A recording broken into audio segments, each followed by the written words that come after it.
Hello traders, this is Bhuneshwaran. நாளைக்கு Fin Niftyயோட expiry. So market வந்து எந்த மாதிரி போகிறதுக்கு வாய்ப்பு இருக்குது அப்படிங்கிறத பார்ப்போம். இப்போ நான் வந்து டே டைம் ஃப்ரேமில் வந்து வச்சுருக்கேன். நம்ம ஆல்ரெடி இதை வந்து நோட் பண்ணியிருந்தோம். இந்த இடத்த பாருங்கள். ஸோ இது வந்து ஒரு சேனல் மாதிரி தான் ட்ரேட் ஆகிட்டு இருக்கு. ஸோ இது வந்து நம்ம நோட் பண்ணியிருந்தோம் ஆல்ரெடி. ஸோ இப்போ இந்த சேனலோட ரெசிஸ்டன்ஸ் கிட்ட வந்துருச்சு மார்க்கெட் வந்து. டே டைம் ஃப்ரேமில் பார்க்கும்போது ஆல்ரெடி மார்க்கெட் வந்து ஒரு ரெசிஸ்டன்ஸ்கிட்ட இருக்கிற மாதிரியான ஒரு ஃபீல் தான் நமக்கு இப்போ காமிக்குது. ஸோ இந்த இடத்துல கொஞ்சம் கவனமாக ட்ரேட் பண்ணுங்கள். இதை பிரேக் பண்ணுதா, ஃபர்தராக மார்க்கெட் வந்து இதை பிரேக் பண்ணுதா, இல்லை இதுக்கிட்டேயே பார்த்தீங்கன்னா ரெசிஸ்டன்ஸாக ஆக்ட் ஆகி திரும்ப ரிவர்ஸ் ஆகுதா அப்படிங்கிறத பார்க்கலாம். அதே போல் இந்த லைன் பாருங்களேன். ஸோ மார்க்கெட் வந்து இந்த ரேஞ்ச் வந்து இங்கே சப்போர்ட்டாக ஆக்ட் ஆகிருக்கு. அதுக்கப்புறம் இங்கே சப்போர்ட்டு, தென் பார்த்தீங்கன்னா இதை ஃபர்தராக நல்ல ஒரு பிரேக்கு, இதெல்லாம் நல்ல ஒரு கேப் டவுனில் மார்க்கெட் வந்து ஓப்பன் ஆனதுக்கப்புறம் பார்த்தீங்கன்னா திரும்ப வந்து மேலே போகிறப்போ இது வந்து இந்த பாயிண்ட் ரெசிஸ்டன்ஸாக ஆக்ட் ஆகிருக்கு. திரும்ப கீழே வந்து முடிஞ்சிருச்சு ப்ரைஸு. ஸோ அதுக்குள்ளே பார்த்தீங்கன்னா திரும்ப கீழே வந்து ட்ராவல் ஆக ஆரம்பிச்சிருச்சு. திரும்ப இந்த இடத்துக்கிட்ட இந்த ரெசிஸ்டன்ஸ்க்கு நேராக இப்போ வந்து மார்க்கெட் வந்து இந்த இடத்துக்கிட்ட இருக்குது. ஸோ அப்போ என்ன அர்த்தம் அப்படின்னா இந்த 21,000 இருக்குது இல்லையா, ஸோ இது வந்து ப்ராப்பராக இந்த 21,000 அப்படிங்கிறது வந்து ஒரு மேஜர் ரெசிஸ்டன்ஸாக ஆக்ட் ஆகிறதுக்கான வாய்ப்பு அப்படிங்கிறது வந்து இருக்குது. ஸோ நாளைக்கு ஃபர்தராக மார்க்கெட் இதை தாண்டி மேலே க்ளோசிங் வச்சுதுன்னா மட்டும்தான் பார்த்தீங்கன்னா டே கேண்டலில் இதுக்கு மேலே க்ளோசிங் வச்சுதுனா தான் இந்த கேப்பை ஃபில் பண்ணுறது. ஏன்னா ஆல்ரெடி இந்த இடத்த பாருங்கள், இதுலேருந்து இந்த கேண்டல்லேருந்து இது வந்து பெரிய ஒரு ஃபால் வந்து விழுந்திருக்கு. ஸோ இந்த ஃபால், ஸோ எப்படி இந்த கேப்பை வந்து மார்க்கெட் ஃபில் பண்ண ட்ரை பண்ணோம், ஆனால் அது நாளைக்கோ இல்லை இந்த வாரமோ ஃபில் பண்ணுமா இல்லை ஃப்யூச்சரில் ஃபில் பண்ணுமா அப்படிங்கிறது வந்து தெரியாது. இன்கேஸ் இதுக்கு தாண்டி இந்த ரேஞ்ச் இருக்கு இல்லையா, ரெசிஸ்டன்ஸ் ரேஞ்சு, அந்த ரேஞ்சுக்கு மேலே டே கேண்டில் க்ளோஸ் வச்சிருச்சு அப்படின்னா ஃபர்தராக பார்த்தீங்கன்னா மார்க்கெட் வந்து இந்த லெவலுக்கு கூட போகிறதுக்கான வாய்ப்பு இருக்குது ஃப்யூச்சரில். இல்லை இதுக்கிட்ட மார்க்கெட் போயிட்டு 21,000க்குள்ளேயே பார்த்தீங்கன்னா திரும்ப கீழே வந்துருச்சு அப்படின்னா ஃபர்தராக வந்து ஒரு பெரிய ஃபால் வரும். திரும்ப பார்த்தீங்கன்னா இந்த ரேஞ்சுக்குள்ளே இந்த சேனலுக்குள்ளேயே ட்ரேட் ஆகிறதுக்கான வாய்ப்பு அப்படிங்கிறது வந்து அதிகமாக இருக்குது. ஸோ இப்போ நம்ம சொன்ன விஷயம் நாளைக்கு எக்ஸ்பைரிக்கு யூஸ் ஆகுமா அப்படின்னு கேட்டிங்கன்னா ஆகாது. ஏன்னா நம்ம நாளைக்கு வந்து ஒரு க்ளோசிங் வச்சதுக்கப்புறம் தான் ஃபர்தராக மார்க்கெட் என்ன மாதிரியான மூவ்மெண்ட் கொடுக்க போகுது அப்படிங்கிறது வந்து நமக்கு தெரியும். ஸோ நம்ம இப்போது ஸ்மாலர் டைம் ஃப்ரேமில் வச்சு பார்ப்போம் மார்க்கெட் எந்த மாதிரிலாம் போகிறதுக்கான வாய்ப்பு இருக்குது அப்படிங்கிறது வந்து தெரியும். ஸோ இப்போ 1 hour டைம் ஃப்ரேமில் இருக்கும்.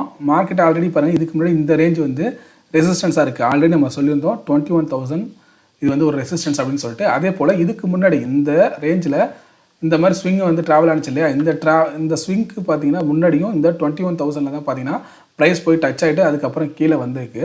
ஸோ இந்த 21,000 அப்படிங்கிறது வந்து ஒரு ப்ராப்பரான ரெசிஸ்டன்ஸாக ஆக்ட் ஆகிறதுக்கான வாய்ப்பு இருக்குது.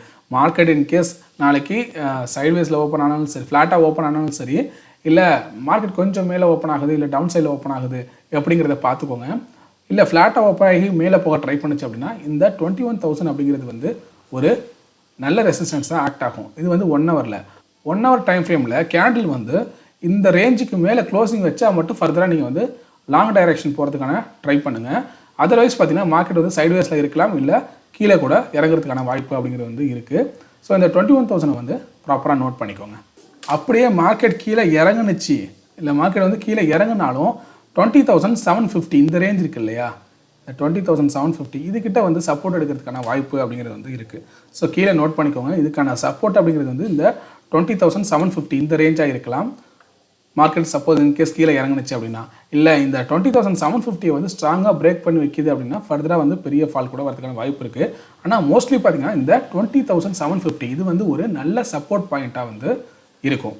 அப்போது நம்ம ப்ரைஸ் ஆக்ஷனை பேஸ் பண்ணி பார்க்குறப்போ நமக்கு 21,000 வந்து ஒரு நல்ல ரெசிஸ்டன்ஸ் ஆகவும் 20,750 வந்து ஒரு நல்ல சப்போர்ட்டாகவும் இருக்குது. இப்போ நம்ம ஓப்பன் இன்ட்ரெஸ்ட் என்ன சொல்லுது அப்படிங்கிறத பார்க்கலாம்.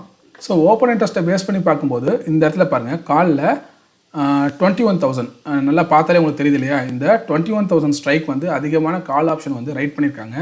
அதே போல் 21,950லையும் பார்த்தீங்கன்னா கிட்டத்தட்ட புட்டை விட கால் அதிகமாக இருக்குது. ஸோ இந்த சைடு பார்த்தீங்கன்னா 20,900 இந்த இடத்துல பார்த்தீங்கன்னா புட்டு அதிகமாக இருக்குது. ஆனால் ஓவராலாக பார்த்தீங்க அப்படின்னா நமக்கு காலில் 21,000ல் அதிகமான ஸ்ட்ரைக் வந்து ரைட் பண்ணியிருக்காங்க. அப்போ மார்க்கெட் வந்து 21,000ங்கிறது வந்து ஒரு நல்ல ரெசிஸ்டன்ஸாக இருக்கும் அப்படிங்கிறது வந்து நமக்கு ஓப்பன் இன்ட்ரெஸ்ட்டை பேஸ் பண்ணியும் தெரிய வருது. ஸோ இந்த சைடு நம்ம கீழே இறங்கி பார்க்குறப்போ என்ன தெரியுது, அவங்க 20,800.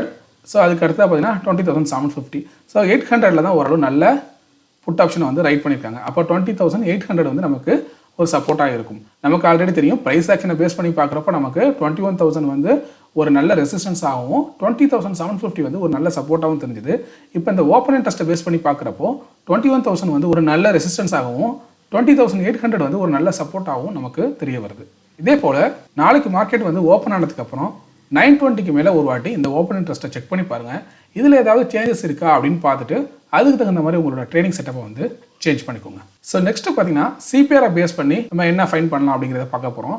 சிபிஆரை பொறுத்த வரைக்கும் பார்த்தீங்கன்னா மார்க்கெட் வந்து சிபிஆருக்கு மேலே தான் வந்து ட்ரேட் ஆகிட்டு இருக்கு. அதாவது பொதுவாக சிபிஆருக்கு மேலே ட்ரேட் ஆகிட்டு இருந்துச்சு அப்படின்னா மார்க்கெட் வந்து லாங் பொசிஷனுக்கு தான் அதிகமாக முக்கியத்துவம் கொடுப்பாங்க.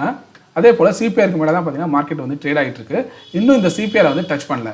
இன்கேஸ் மார்க்கெட் வந்து இறங்குனுச்சு அப்படின்னா இந்த சிபிஆரோட டிசி அதாவது டாப் சென்ட்ரல் பாயிண்ட் கிட்டத்தட்ட பார்த்தீங்கன்னா 20,749 இருக்குது. அதை நம்ம ஆல்ரெடி சொல்லியிருந்தோம்.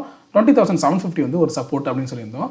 ஸோ இதை பிரேக் பண்ணி கீழே வந்துச்சு அப்படின்னா அடுத்ததான் இந்த பாயிண்ட் 20,650.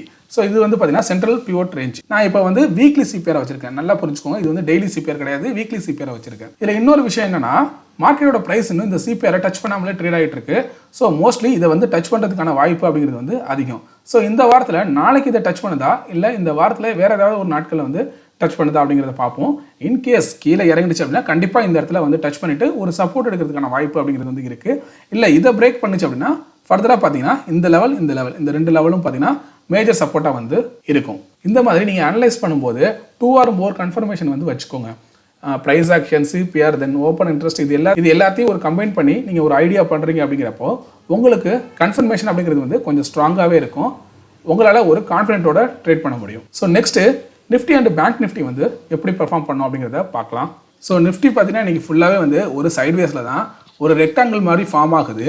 ஸோ அந்த ரெக்டாங்கிளில் அது மேலே பிரேக் பண்ண போகுதா இல்லை கீழே பிரேக் பண்ண போகுதா அப்படிங்கிறத பொறுத்து தான் அதில் வந்து ட்ரேட் எடுக்கிற மாதிரி இருக்கும். இப்போ யாருமே பார்த்தீங்கன்னா ஸோ இப்போதைக்கு அதில் வந்து ஒரு சரியான கன்ஃபர்மேஷனே தெரியல மார்க்கெட் எந்த மாதிரி வந்து டைரக்ஷனில் போக போகுது அப்படின்னு. ஆனால் லாஸ்ட் 3 கேண்டில் நீங்கள் எடுத்துக்கிட்டிங்கன்னா லாஸ்ட் கேண்டில் எலிமினேட் பண்ணி பார்க்குறப்போ அதுக்கு மொதல் கேண்டிலும் 3வது கேண்டிலும் பார்த்துக்கிட்டிங்க அப்படின்னா ஒரு பியரிஷ் எங்கல்ஃபிங் அந்த மாதிரியான ஒரு பேட்டர்ன் வந்து லைட்டாக தெரியுது. ஸோ கீழே வந்து பிரேக் ஆகிறதுக்கான வாய்ப்பு வந்து இருக்கிற மாதிரி தெரியுது. ஸோ நீங்கள் வந்து ஒரு கன்ஃபர்மேஷன் பண்ணிக்கோங்க இந்த ரெக்டாங்கிள் பாக்ஸில். ஸோ அந்த ரெக்டாங்கிள்குள்ளே ஒரு ரேஞ்சுக்குள்ளே ட்ரேட் ஆகிட்டு இருக்கு. அந்த ரேஞ்சை வந்து மார்க்கெட் கீழே பிரேக் பண்ணி க்ளோசிங் வைக்க போதா இல்லை மேலே பிரேக்கிங் பண்ணி க்ளோஸ் வைக்க போதா அப்படின்னு பார்த்துட்டு ஃபர்தராக அதுக்கு தகுந்த மாதிரி உங்களோட ட்ரேடிங்கை வந்து நீங்கள் வச்சுக்கோங்க. நெக்ஸ்ட்டு இப்போ பேங்க் நிஃப்டியோட 1 hour டைம் ஃப்ரேம் பார்க்குறோம். இதில் பார்த்தீங்கன்னா இந்த லாஸ்ட் 3 கேண்டில் பாருங்கள் கிட்டத்தட்ட ஒரு ஈவினிங் ஸ்டார் ஃபார்ம் ஆயிருக்க மாதிரியான ஒரு பேட்டர்ன் நமக்கு வந்து தெரியுது. அதுக்கு முன்னாடி இந்த 6th கேண்டில் பார்த்தீங்கன்னா மேலேயும் கீழேயும் பார்த்தீங்கன்னா பெருசாக ஒரு விக்கு ஃபார்ம் ஆயிருக்கு. ஸோ ஃபஸ்ட்டு அதை பேஸ் பண்ணி பார்க்கும்போது ஒன்று அந்த விக்கோட ஹையை பிரேக் பண்ணி மேலே க்ளோசிங் வைக்க போகுதா இல்லை அந்த விக்கோட லோவை பிரேக் பண்ணி கீழே க்ளோசிங் வைக்க போகுதா அப்படிங்கிறத பார்த்துக்கோங்க. ரெண்டாவது நம்ம லாஸ்ட் 3 கேண்டில் பார்க்கும்போது ஆல்ரெடி சொன்னது தான் கிட்டத்தட்ட ஒரு ஈவினிங் ஸ்டார் மாதிரியான பேட்டர்ன் வந்து கிரியேட் ஆக ட்ரை பண்ணுது. நீங்கள் நிஃப்டியில் பேங்க் நிஃப்டியில் ட்ரேட் பண்ண போகிறீங்கன்னா இதெல்லாம் கொஞ்சம் கவனத்தில் வச்சுக்கிட்டு ட்ரேட் பண்ணுங்கள். ஸோ இந்த வீடியோ உங்களுக்கு பிடிச்சிங்கன்னா லைக் பண்ணுங்கள், உங்கள் ஃப்ரெண்ட்ஸ்க்கும் ஷேர் பண்ணுங்கள். உங்களுக்கு ஏதாவது சந்தேகம் இருந்தால் கமெண்ட் பண்ணுங்கள். மறக்காமல் சப்ஸ்கிரைப் பண்ணுங்கள். தேங்க்யூ.